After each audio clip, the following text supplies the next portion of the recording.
Finally Kangana Ranaut अब लोकसभा का चुनाव लड़ने वाली हैं 2024 में। वैसे भी पिछली लगातार 5-6 फिल्में फ्लॉप दे चुकी हैं और अब खबर ये आ रही है कि 3 ऐसे शहर हैं जहां से उनके चुनाव लड़ने की संभावना बढ़ जाती है। पिछले दिनों उनकी भाजपा के राष्ट्रीय अध्यक्ष जेपी नड्डा से मुलाकात भी हुई थी कुल्लू में। पहले तो कहा जा रहा है कि वो मंडी से चुनाव लड़ सकती हैं, क्योंकि कंगना जो है वो मूल रूप से हिमाचल के मंडी ज़िले की ही रहने वाली हैं। उन्होंने कुल्लू ज़िले के मनाली में अपना घर बनाया है और ये दोनों ही ज़िले मंडी संसदीय क्षेत्र में आते हैं। एक खबर ये भी है कि चंडीगढ़ सीट भी उन्हें मिल सकती है, क्योंकि चंडीगढ़ में भी ज़्यादातर जो वोटर्स हैं वो हिमाचल प्रदेश से आते हैं। और चंडीगढ़ से जो वर्तमान सांसद हैं किरण खेर, उन पर आरोप ये लगता रहा है कि किरण खेर जो हैं वो ज़्यादातर समय अपना मुंबई में बिताती हैं, इसलिए उन्हें चंडीगढ़ के लोगों से मिलने का मौका नहीं मिलता।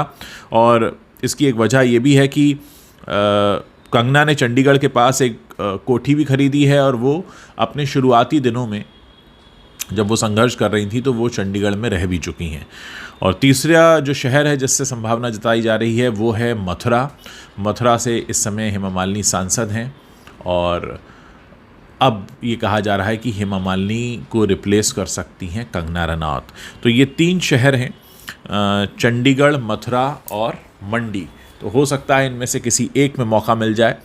और 2021 में भी ये चर्चा थी कि कंगना मंडी सीट से चुनाव लड़ेंगी, क्योंकि लॉकडाउन के दौरान ही उन्होंने अपने जिस तरह के वक्तव्य देने शुरू किए थे उस वक्त ही लगने लगा था कि उन्होंने अपना ध्यान जो है वो एक्टिंग करियर से हटाकर राजनीति में लगा दिया है।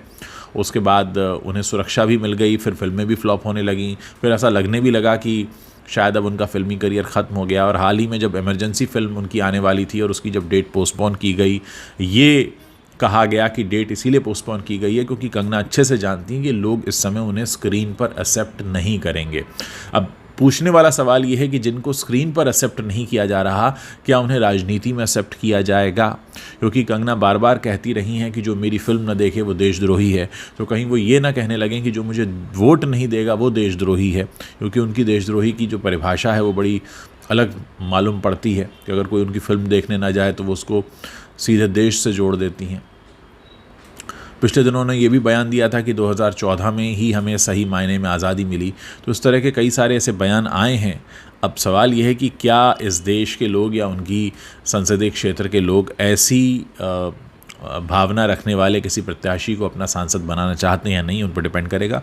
जाहिर है लोकतंत्र है और सभी जानते हैं कंगना रनौत बीजेपी की कट्टर समर्थक हैं और पिछले काफ़ी समय से वो अपनी फील्डिंग लगा रही थी और जो शायद अब कामयाब हुई है और 2024 में उनको टिकट मिलने जा रहा है। बहुत सही समय होगा, फिल्में जब पिट रही हैं, फिल्में जब नहीं चल रही हैं, बॉलीवुड करियर ठप हो रहा है, ऐसे में अगर दूसरा काम मिल जाता है तो नैया पार हो सकती है। आपको क्या लगता है मेरे इस वीडियो के नीचे कमेंट करके आप बता सकते हैं।